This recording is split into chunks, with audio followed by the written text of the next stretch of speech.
In honor of the attacks that happened on 9/11 12 years ago, I am resharing this really special story with a midwife and mom of one who actually didn't intend to share where she was on 9/11 and how she was impacted by those events as a young mom, breastfeeding and pumping and getting through her education.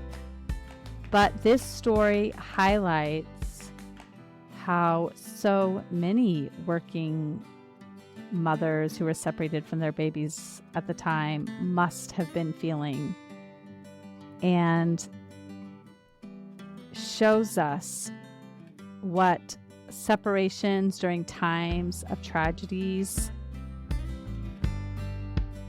can do for people who are making milk, and how that can impact milk supply and what so many people go through while trying to feed their babies.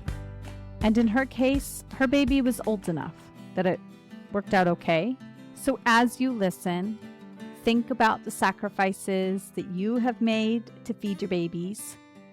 Think about the stress that you have endured in times of tragedy, and just the ordinary daily stressors that have impacted your ability to feed your babies. We all know that one of the barriers to feeding our babies breast milk is lack of access to care. And what I would love to do to try to close that gap is have a third type of podcast episode where I provide lactation consulting for clients who don't have access to lactation consultants. Either they don't have insurance, or their insurance does not cover lactation consulting for whatever reason. So if you are in this position, or you know somebody who is, and you would love to do a consult with me, and you don't mind being recorded, both your voice and video, and have it aired on the podcast, reach out to me so that both you and the people listening can benefit from that consult. My name is Tanya Tringali. I am a midwife. I am a mom of one who is 22 years old now, which is why we started the way we did. I am an educator. I make more midwives. It's one of my great passions in the world, is making more midwives. And I have a small business and podcast, which I'm sure will come up throughout the story. My business is called Motherwit Maternity, and I have been working really closely with people doing virtual care. And that all ties into the story. Can you tell me what your exposure was? Like, even going back to childhood, what did you see when it came to feeding babies? And then as you grew into thinking about having your own family? Yeah, that's a great question. And it's so interesting that you're making me think back this far and think about it. I've never sat back and thought about that, shockingly. I probably saw people feed their babies from their breast, but I don't remember that. And so I come from a really large Puerto Rican family, and there were many babies. And so maybe everybody was formula fed. Like, maybe that is the case, since I have no overt memory. And I'm the second oldest of a gazillion grandchildren. So it's like I should remember. And given that I don't, it makes me wonder if everybody was formula fed. I grew up knowing that I was formula fed. And the reason that I understood that I was formula fed is because I was born premature at 34 weeks. And back in the day, there was not a ton of support for that kind of thing. So my mom always just said, I didn't get the chance to breastfeed you, right? I've never dug deep with her to find out how much of a loss that was for her or anything, but I knew I was formula fed, and I don't think I thought about breastfeeding a whole lot. I think another really relevant detail here is that I was a really young mom. So I was pregnant when I was 19. I was technically 20 when my child was born, but I was still basically a teenager. My journey to the choices that I made that were more holistic in nature were not born out of previous experience or exposure at all. It really came from a very singular experience that has nothing to do with breastfeeding up front, but my very first appointment with an OBGYN to confirm my pregnancy, basically. I literally picked a random name out of a book and went because I didn't know what to do. And I had a pretty bad experience. And I walked Mm, out of there as a 19-year-old who knew nothing, going, no freaking way. This is not the way. This mm, cannot be how this happens. And mm. I went on a hunt. And within days, I was huddled in corners of Barnes and Noble reading every book on pregnancy and birth and learning about midwives for the first time in my life. And that was really how this all happened for me. So breastfeeding was a evolution of that learning process, of course. Right. So I did come into it naive, but also extremely confident. I'm just going to have this baby at this freestanding birthing center with these midwives and everything's going to be perfect. And by and large, that happened for me. I have a beautiful birth story, a beautiful experience. It was hard. It was all the things, as was breastfeeding, very similarly. But I didn't come to this with a background or understanding. And I had never even thought for a moment about what it might mean to have. It's funny because I'm sure you hear this too in your practice, people coming to it kind of with either viewpoint. And there, of course, there's a spectrum, but you hear people with all the nerves, reading all the books, getting all the support they can up front, having heard all the horror stories, whether it's about birth or about baby feeding, or maybe they focus their energies on a little bit of both. Or people coming to it where they say, it's natural. People have been doing this for all of human history, and then are kind of blindsided Mhm. when and if there are difficulties. Yeah, totally. You know what's funny? You're making me think about I'm reading the book Sapiens right now. One of the things he's talking about in the book, the human evolution through having been hunter gatherers to being farmers.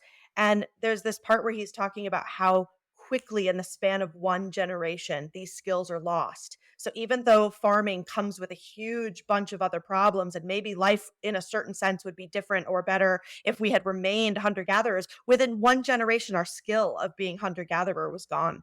And so Mm, when I think about that, it makes me think about breastfeeding and birthing babies and all the cultural things that come along with this. It's lost. It's lost on us. And we can't go back and get it again. All we can do is reinvent and start anew. that's right. I talk about that all the time, that it is a lost skill. And we almost lost it culturally, like forever, really. Yeah. So you came to it with this sense of, I'm going to do all the reading I can in the corner of Barnes and Noble. There has to be a Mhm. different way. Did you read anything specifically related to feeding your baby, or you were focused mostly on the birth? I definitely focused mostly on the birth, and that's something that really impacts why I do some of the work that I do now is I say to my clients with great empathy that I completely understand that they can't think beyond the task of getting this baby out of their body because it is this crazy overwhelming thought like how does this even happen? And so I say to people, I know you can't think about this until you see your baby's toes, but we're going to try to carve out a little bit of time to talk Right. about some of the things that we need to talk about. And thankfully, the people who are proactive enough to work with me in the style and the way that I work with people, I think they really get that. They picked up that memo from somewhere. Unfortunately, a lot of my clients come to me with a lot of anxiety that they know that they have. And that is what's driving them to be proactive. It's such an interesting cycle. And then Mhm. there's other people that are not anxious and they're the ones probably that are like, yeah, I'm just going to do this. It's natural, right? Because they're not anxious types. So, yeah, it's a double-edged sword for sure. Were your care providers at the freestanding birth center, were they providing any sort of prenatal education when it came to breastfeeding? So, there was a childbirth education class that was taught in the building, and I attended that, and there was obviously some breastfeeding, not obviously, but the final class was like newborn care and breastfeeding. So I definitely learned the basics there, and there were some really great basics that stuck with me for a long time, or throughout my journey for sure. One memory that I just had today in preparing to tell this part of my story for the very first time, and because I was in the middle of realizing that I didn't get a lot of education or support once the baby was born, but then I had a memory that there was one thing that my provider did do extremely well and that I almost didn't give her credit for. And that is that as I was approaching term, I don't remember exactly how many weeks I was, but I was definitely 37 plus, and I had my baby on my due date at 40 weeks. I'm a very punctual person. And I remember them saying, "Have you leaked any colostrum?" And I said, "No." And she asked permission to see if she could express some colostrum, and she tried and nothing came out. And she was like, "Interesting." And I remember her writing something down and then telling me, "Don't sweat it. Everybody's different. No big deal. We're just making note just in case." So I remember that. And then as far as I can remember, and I'm almost certain because I never gave a single drop of formula, despite the fact that I do view this as having had difficulties, which I'll explain in a moment.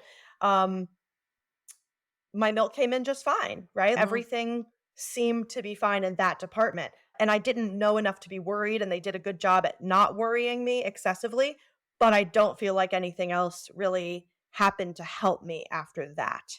I had again, wonderful providers and a wonderful experience. I don't know if that's a product of the times, right? The year 2000 is the year my daughter was born. That's a long time ago. A whole lot has changed. I've been a midwife since 2007, and I know how much has changed since 2007 in terms of what we know, the state of the science, how clinicians are educated, the way we educate students now, the way in which we involve lactation specialists has evolved. I think in my case, I didn't go to them after the baby was out with a problem. So therefore, I didn't get any help. But I didn't know some of the things I was experiencing that I could get help for those things. And still so many people don't, right? Or they go to their pediatrician and the solution is always, if you feel like you don't have enough milk, the mother comes and says, or the person feeding the baby comes and says, "I think I might not have enough milk." And then the pediatrician says, "If you don't have enough milk, feed formula." So instead of doing the problem solving, or instead of referring to the people who know how to do the problem solving, we still have this cycle of saying, "Okay, then feed the baby something else." Yeah. And sometimes the solution is we need to feed the baby, and we need to feed the baby now. Yeah. While we problem solve, if that is what you would like to do. But not always. And we have to break this cycle of saying, just because a worry is in a person's brain, it does not mean that is in actuality. Or sometimes it is in actuality, and we need to help figure out what is going on hormonally or milk supply wise. It's this constant, even though some things have changed since 2000, so many things have not changed. Well, certainly the physiology has not changed, but how providers approach the topic, I hope, is changing, but it's changing slowly because it's changing one provider at a time. Right. And even in my role as a midwifery educator, do I believe that we give midwife students enough education on lactation? Absolutely not. We don't. We do our very best. I'm faculty at NYU, and we have an amazing midwife she's a home birth midwife and an IBCLC. Her name is Tanya Wills. I'll give her a big shout out here on your show. She comes in every semester and does a really big, great talk for our students. It's amazing. It's a wonderful talk. I love listening to it year after year. It's not enough. Then our students go to clinical largely in very busy settings. And what do we know about very busy settings? That's where we're getting quick eyes on people. Let's just get that baby on the breast as fast as we can so we can run to another person. And so, no, our students aren't coming out prepared. And it's kind of like, from the midwife perspective anyway, what I see is, for selfish reasons, maybe, we as people especially childbearing people, I see us get interested in the things that are happening to us. So, for example, for the students that come in not having kids yet, their interest in breastfeeding gets piqued once they have themselves breastfed. Likewise, as we age, those of us who are aging start getting really interested in perimenopause, right? And now we're like, Yeah. know about learning the latest and greatest on perimenopause. So our skill set evolves as we have personal experiences. So many of us who are in this profession did it because of a personal experience, be it an amazing one or the opposite, right? Yes, I actually was reading this really interesting study about the care given by providers, both nurses and doctors, when it came to breastfeeding. And it said that it was largely shaped by personal experience or lack thereof. Mhm. And so the care you would receive, for instance, in the recovery area of the hospital from nurses was largely shaped by their own attitudes towards breastfeeding. So if they had good positive feelings with breastfeeding, then they were going to help their patients receive that as well. But if Mm. they themselves had experiences with breastfeeding or had ended up formula feeding their children, then that was how they were going to then lead their patients. Yeah. Fascinating, because I wonder now if that translates at all into how we work with people in the birthing room. I don't know if it does, because I definitely know people who had their own traumatic birth experiences and C-sections, and they're absolutely fantastic midwives. So I don't know if it holds, but boy, is that interesting. I think with anything else, you have to identify your biases. And once you Yeah. know you have a bias, then you Hmm. can work to counteract that bias. But Absolutely. these professionals did not know about their biases and were Hmm. continuing to propagate Perpetuate those. it. Yeah. Yeah. Yeah. Cool. Wow. You've heard me now for a few months talking about how much I've enjoyed getting home cooked meals delivered right to my front door from feastandfettle.com. And I'm here today to tell you that if you know somebody who is in the postpartum period, who you would like to provide true support to, that you should go to feastandfettle.com and order home cooked meals to be delivered right to their front door. One of the biggest barriers to breastfeeding success is a lack of support. A new parent is feeding a baby up to 15 times a day. How on earth do we expect that person to feed that baby that many times, also feed themselves, and provide meals to other members of their family? There's not enough time. You know how hard it is as a busy parent yourself to try to put meals on the table. Go to feastandfettle.com, use my code MILK, MILK, coordinate which meals they would like to have delivered, and send them a week's worth of delicious meals. And be the person who eases the burden for them. What a gift. I can't think of a better way to support somebody in the postpartum period. So you have this birth in a freestanding birth center. Talk about your birth and how you think your birth experience impacted your baby feeding, either negatively or positively. So given all you know about how birth can impact baby feeding hormonally and how that birth experience can impact Yeah. babies, think back to that experience and then tell us about those first moments and days. My gut instinct is to say that my birth did not in any significant way affect my breastfeeding journey. I did have a wonderful birth. So the only place in which there is an effect, I think, is that I had a fairly long labor, not crazy long, but a good 28 hours. Um, and so I was sleep deprived at the time of birth, as many people are. So I don't think the birth itself was a big player, but I think that as much as I am an enormous supporter and fan of birth centers, going home 8 to 12 hours after birth and then feeling like you don't know what you don't know, that's probably where some of my problems began. And yeah, they sent a visiting nurse 2 days later, so that was great at that point. So what I remember is that I definitely had some nasty cracked nipples for a few days, but they healed up pretty quickly as my milk came in. And I joked I'm a very small breasted person, but I was a D for a day. Literally one day. When my milk came in, that's another area where I was like too naive to understand what was happening. First of all, I was absolutely fascinated by suddenly like looking down and seeing boobs. Yeah. And I was excited about keeping them. I was looking forward to them not hurting, but still being that way. I was like, this will be fun. It's like getting into Yeah. And I went and bought a nursing bra that day that fit those breasts, and then I had to give it away. Oh, no. So, yeah, that I always laugh about that. So yeah, the engorgement D was for real. a day. D for a day.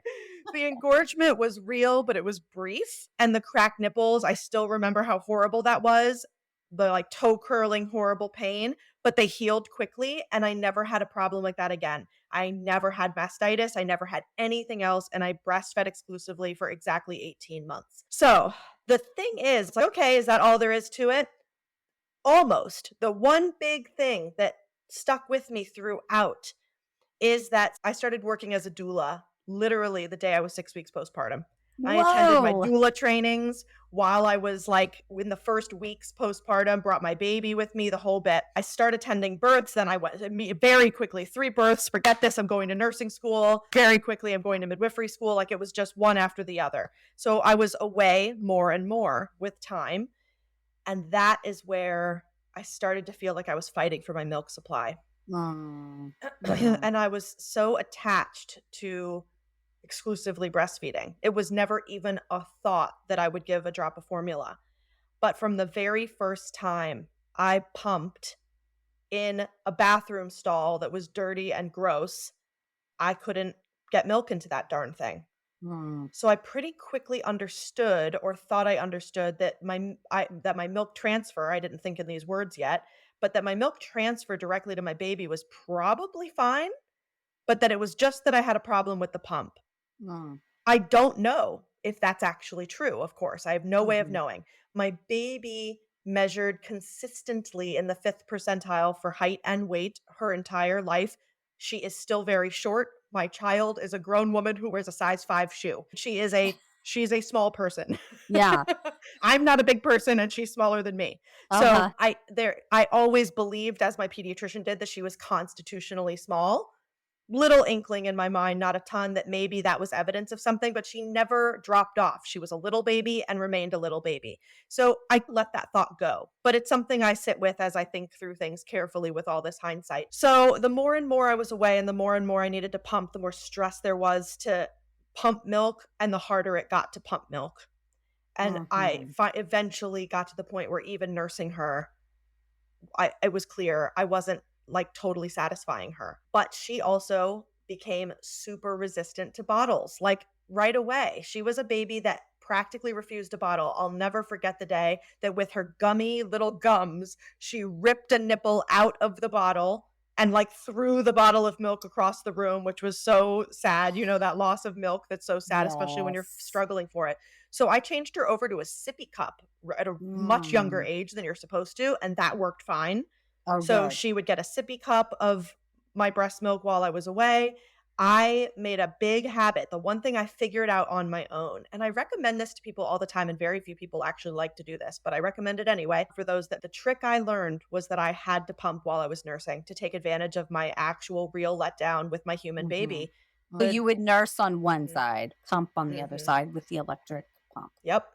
That was the only way I could keep up. So that was what I did. And so every nursing session was a pumping session, and it was really hard. That was that sounds such a hard time. And I think some of the things I think about now are like all the things I didn't know to ask and the things that no one thought to ask me.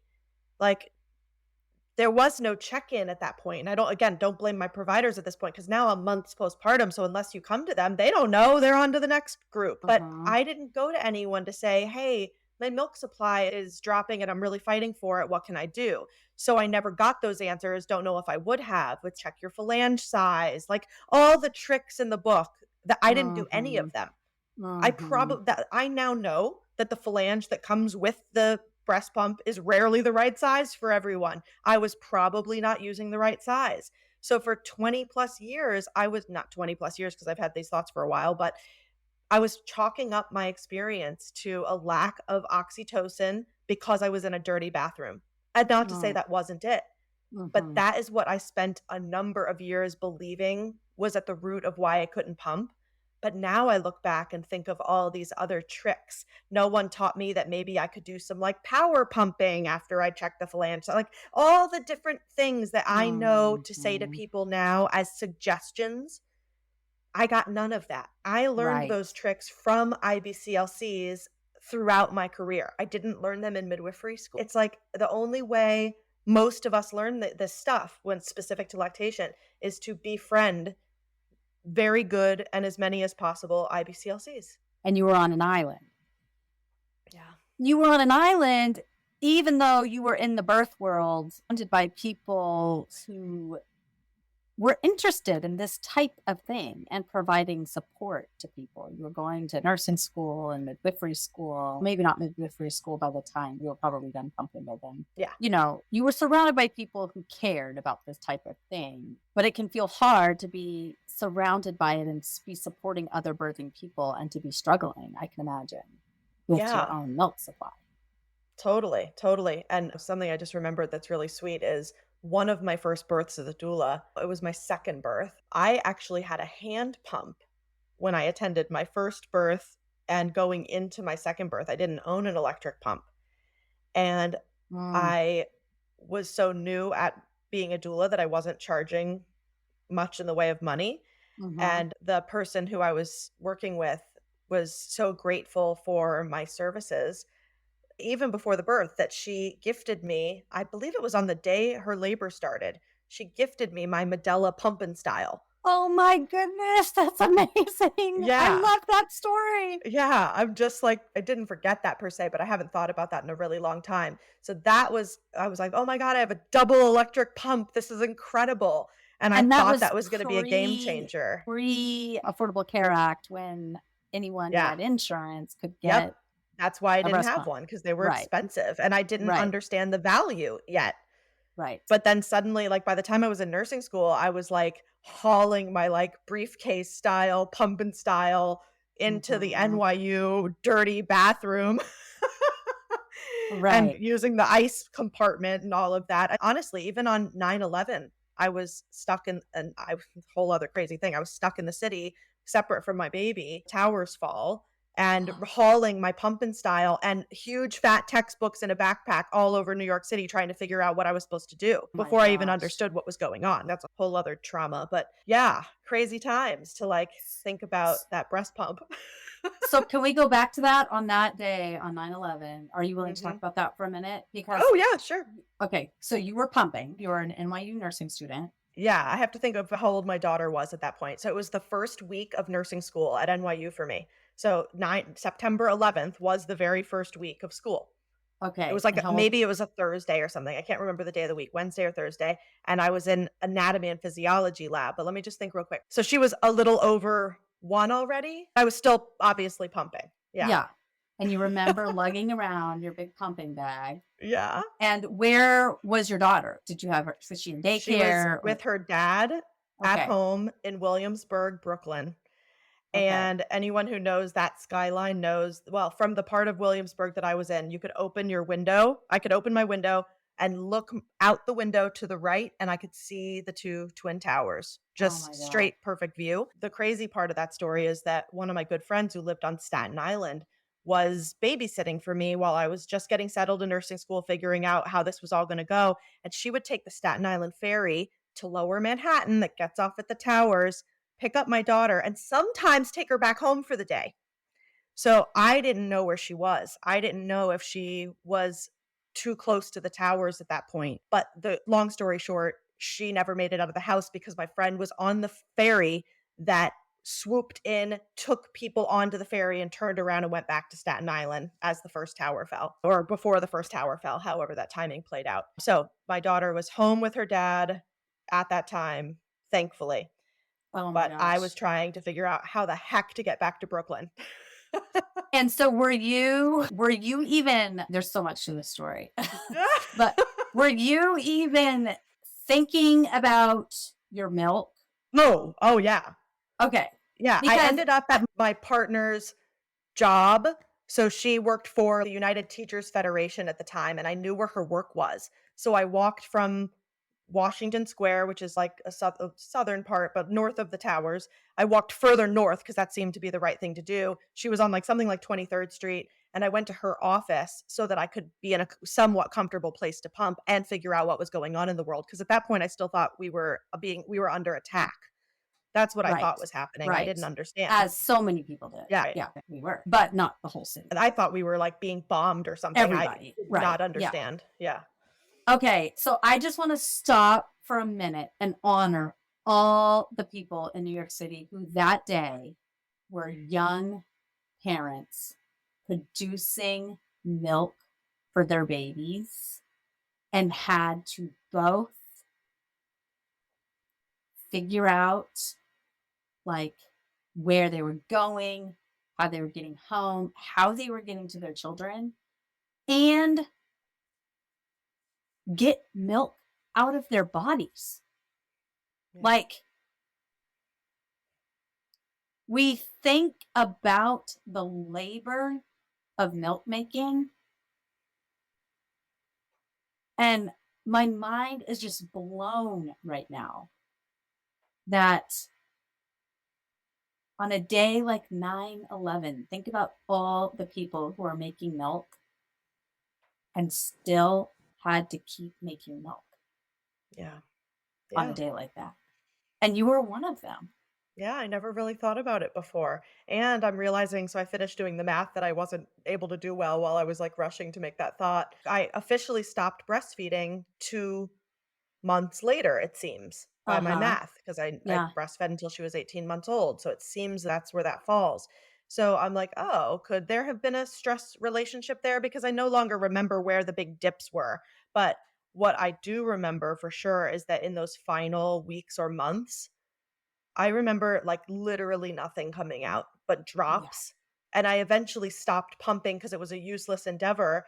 Whether you have gone through something as traumatic as the events of 9/11 while breastfeeding, or some other tragedy, such as the loss of a family member, financial hardship, the loss of a job, stress in your relationship, postpartum anxiety, postpartum depression or psychosis, I just want to take a minute to pause and honor the stressors that made breastfeeding difficult for you too. This is hard. And I know that you worked as hard as you could. And if you are a breastfeeding supporter, your clients are working as hard as they can. We get such little support in the postpartum period. And when we add additional stressors, when we add trauma on top of the ordinary postpartum stress, sometimes it becomes impossible to make the milk we need to feed our babies. So I applaud anyone who has tried, whether you were successful and continued to make milk during a period like this or not.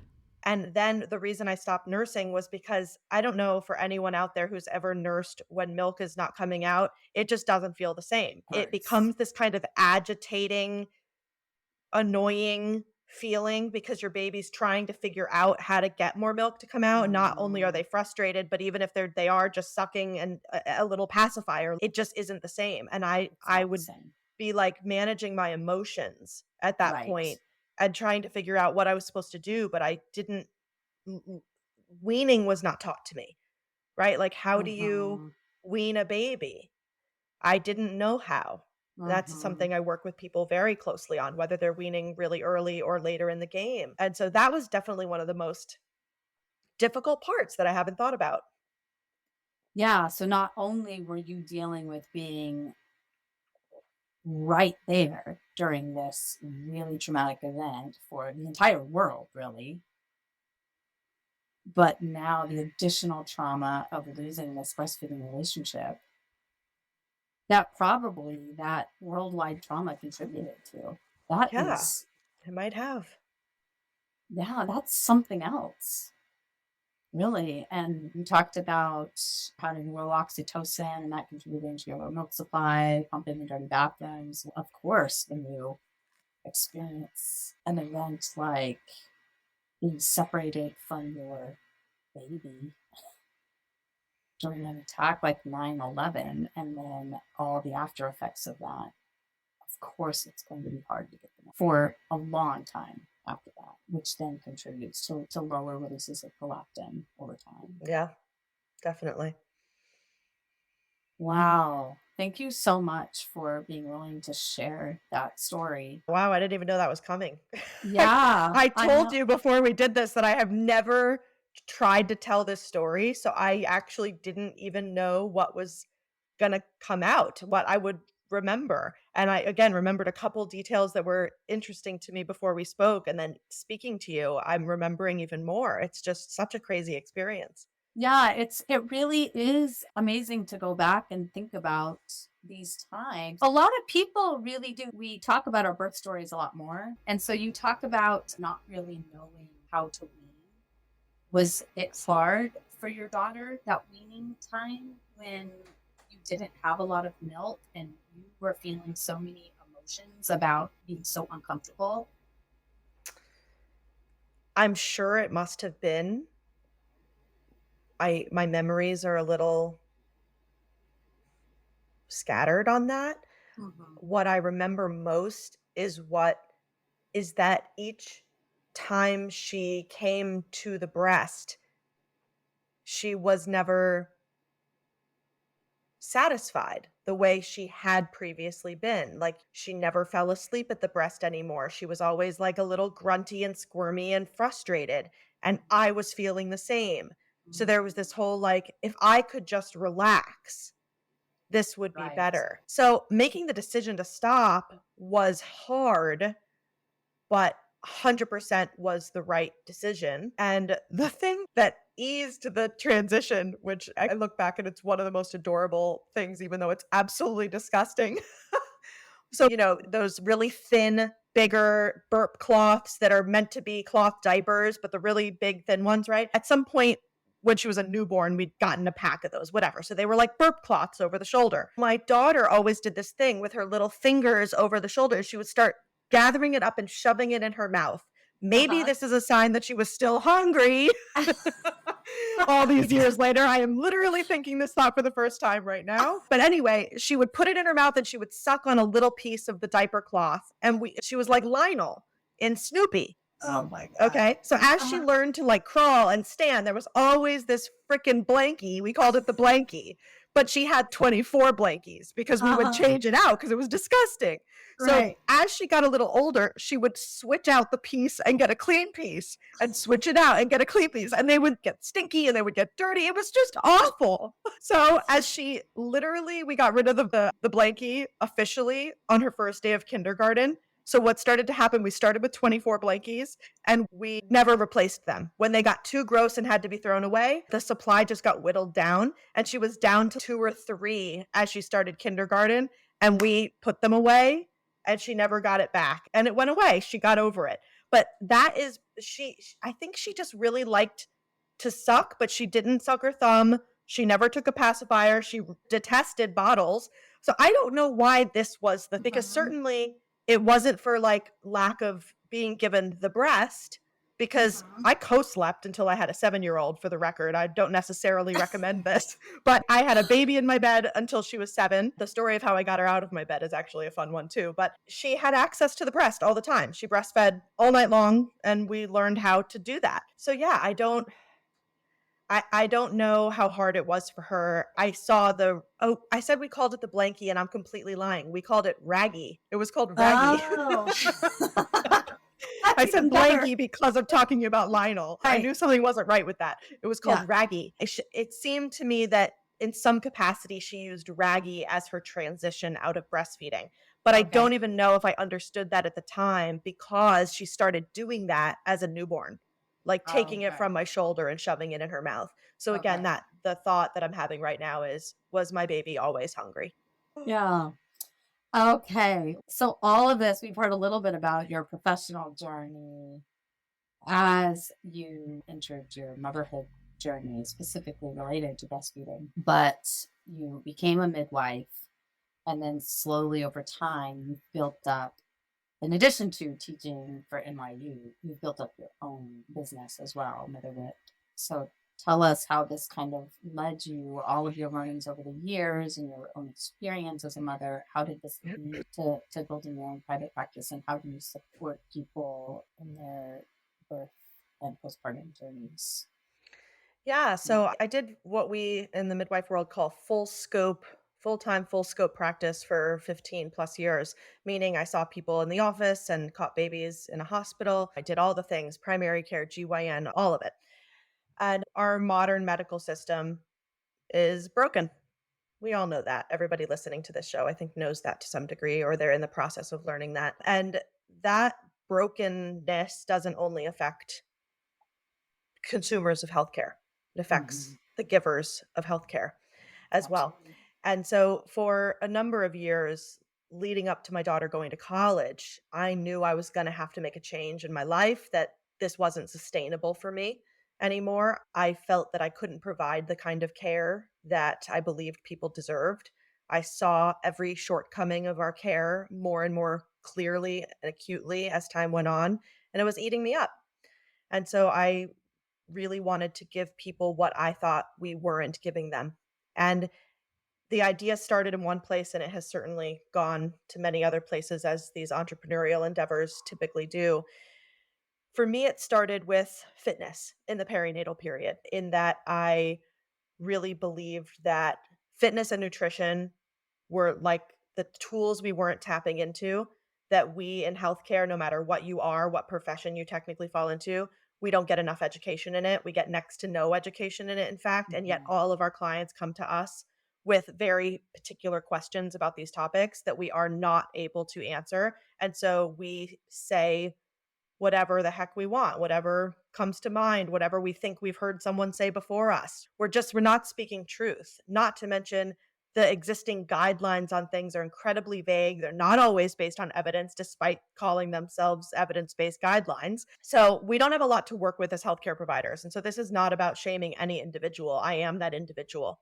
But the fitness piece became super important to me. So I became a trainer. I got my CrossFit level 1 coach. I took some pregnancy and postpartum athleticism certifications and some other coursework with physical therapists. And it became my world.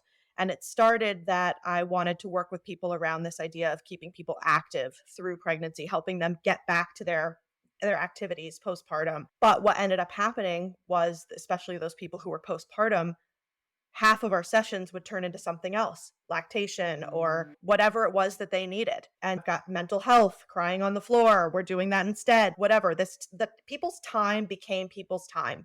And I never knew if they were going to show up for Tanya the midwife or Tanya the trainer, or what was going to happen. And so then COVID hit. Mm-hmm. And everything had to go virtual. And suddenly people were really in need, and people were really recognizing the gaps in care that were already there, but that were amplified by COVID. Mm-hmm. And I ended up developing what I call comprehensive postpartum care, which basically to me means 99% of what needs to be done in the postpartum period can be done virtually, Mm-hmm. including my assistance with fitness, whether that be in the form of training, coaching sessions, figuring out how to breathe, lift again. We just bring our computers, our laptops, our phones, whatever, each into our individual gyms, and we work through problems together. I do it with people all the time. There's still a huge fitness piece, but the postpartum piece really got fleshed out, in that I really sat down and wrote down every single thing that people need someone to touch base on, to ask them about. We shouldn't have to be like how it was with me, where I didn't know what to ask. I didn't know I could Mm-hmm. ask. I now make sure I broach the subject with everyone and Mm-hmm. give them the opportunity to go, oh, I hadn't even thought of that. Yes, I do have some questions. Or, hey, I'm not ready to unpack that yet. Okay, let's table that for 2 weeks. So my care is incredibly comprehensive and ongoing, and it basically involves, in my subscription model anyway, it involves standing 2-week video calls and unlimited texting and communication by multiple means on a daily basis throughout the program. And what's happened lately, which has been really great, is people are starting to jump on board earlier and earlier, to the point where I work with people in the preconception period who recognize some struggles that they may have in having a healthy pregnancy or getting pregnant in the first place. And then people are using me as an adjunct through their prenatal care, because we all know prenatal care visits are not long enough with most providers. So short of a home birth midwife or a very small practice midwife, the truth is, even really great midwives who work in busy practices like I did can't give you what we want to give you. And that's Right. not dissing the individual. Again, it's the system. And Right. because we don't get to give this care, we aren't versed at it. And so now I have years under my belt of doing these really nuanced things and working with people very deeply around fitness, nutrition, mental health, sleep, lactation, pelvic floor, you name it. And we don't leave Mhm. any stone unturned. And at the end of the day, I am a midwife, not a specialist. And so sometimes I call on my colleagues, my IBCLCs, and my mental health professionals, and the pelvic floor physical therapists, and the sleep coaches, you name it. When I cannot do any more, I have a team of people that jump in and take over where I leave off. And it's been a really beautiful thing. And out of that grew a desire to tell people stories similarly to you. So I started a podcast to share my clients' journeys and stories and educate people on the different ways that the perinatal period can evolve for individuals, what it looks like to get help. And of course, from there, you start interviewing experts and all of that stuff. So it's turned into a really wonderful opportunity to be in community with people like you, actually. And it's really wonderful. Yeah, that's amazing. It should not always be up to the patient to say, "Oh, this might be a problem that I should be bringing to a provider." But that's what our medical system has left us with, is that patients are home alone for long periods of time without providers checking in on them. And they just think all of the things that they are experiencing must be normal because they don't have anybody saying, "Hey, is this going on for you? Or are you feeling this way? How's this going?" And that's very isolating. And it leads to much higher rates of postpartum depression and postpartum anxiety. And you see it all the time in the large postpartum groups online on Facebook, where people are just turning to other parents who they don't know, who are just strangers online, saying, "Hey, is this normal?" when they really should have better resources than that, better, more knowledgeable resources. Yeah. And so that's a really great model that you have. So that's really amazing that you've been able to pull all of those things together to provide that support to people. Yeah. Thank you so much. I have so appreciated this really unique conversation. Yeah. I think the final thought I want to leave for your listeners is that it's okay to accept that you don't know what you don't know. Mhm. And better than you trying to become a sudden expert so that you can identify. To me, that what's happening there is, and I'm just as guilty as the next person, it's trying to stay in control of something that we are not in control of.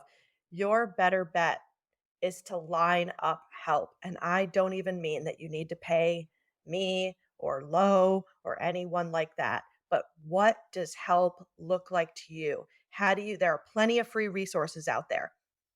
I put them up on my website. I'm sure you offer them too. We all know how to help you get free resources. Most of us do much of this work out of the goodness of our heart. We don't do this because it makes millions. So get that thought out of your mind. We do this because we really want to help people. And when somebody reaches out to me and they need free resources, I take the time to get them the free resources. Yeah. So get yourself set up for help rather than try to become an expert. Yeah, that was actually one question I had for you that I didn't get a chance to ask is, in those times when you were struggling, were you aware of any resources in your community that you could turn to, peer support resources or groups that you went to? Yeah, actually, that is the one thing that I did do, which is the birthing center had something going on every single day for new parents. And many of those things were breastfeeding support groups. And I went to them not because I thought I needed help with breastfeeding, but because I needed to be around other mothers and babies. And I stress that all the time with people. I was there because I had to get out of the house, I had to move. And just the act of every single day getting out of the house, getting on the subway, getting into the city. I would go to the group. We would end up at the park with a group of moms having a cup of coffee. I'd swing by the grocery store, get what I needed, go home. And I'd squandered 4 hours of the day that needed to be squandered some other Mhm. way than just sitting in the Mhm. house staring at my baby. And Yes. getting out of the house is a huge milestone for people. And sometimes I get people out of the house quickly and sometimes I don't. But every single time I get someone out of the house, they don't regret it. Mhm. But everybody's different. Everybody walks their own path. But yeah, so support groups are an absolute godsend. They don't solve all your problems when there are real problems, especially if you don't even acknowledge the problem or know what the problem is. I am guilty of that. But they are an enormous resource nonetheless. Yes, absolutely. Even if you just need to sit in a room with other people and Mhm, cry and say, I'm mhm. struggling, it's not going to solve all your problems, but it's going to help you feel less alone when you're Yeah. having problems. Yep. And that can go a long way. Awesome. Thank you so much for sharing your time and your experiences. We'll link all of your resources in the show notes so that if people want to reach out, it'll be really easy for them to just. Thank you so much. Thank you so much for this conversation. It's really nice to be on the other side of the mic. And it was really exciting to have a conversation that I didn't know where it was going to go. No, it was so good to hear these amazing stories. Thank you. As I look back on this podcast recording, I'm so thankful for Tanya coming on the podcast and sharing such personal stories. We don't always get that from our healthcare practitioners, from our midwives, from our IBCLCs, because their job is to hold our stories. And to hear this story of being separated from her baby on 9/11 that she hadn't brought up in such a long time.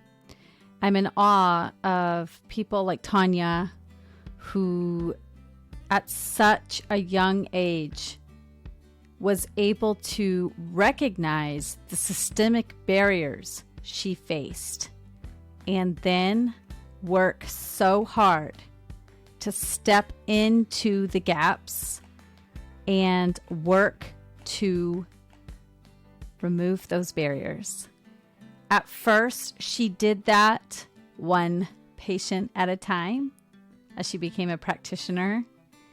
And now she does that on a larger scale by still continuing to work patient to patient and in classes with midwives and through her courses and just broadening her offerings so that more and more people can get the perinatal care they need in a holistic way.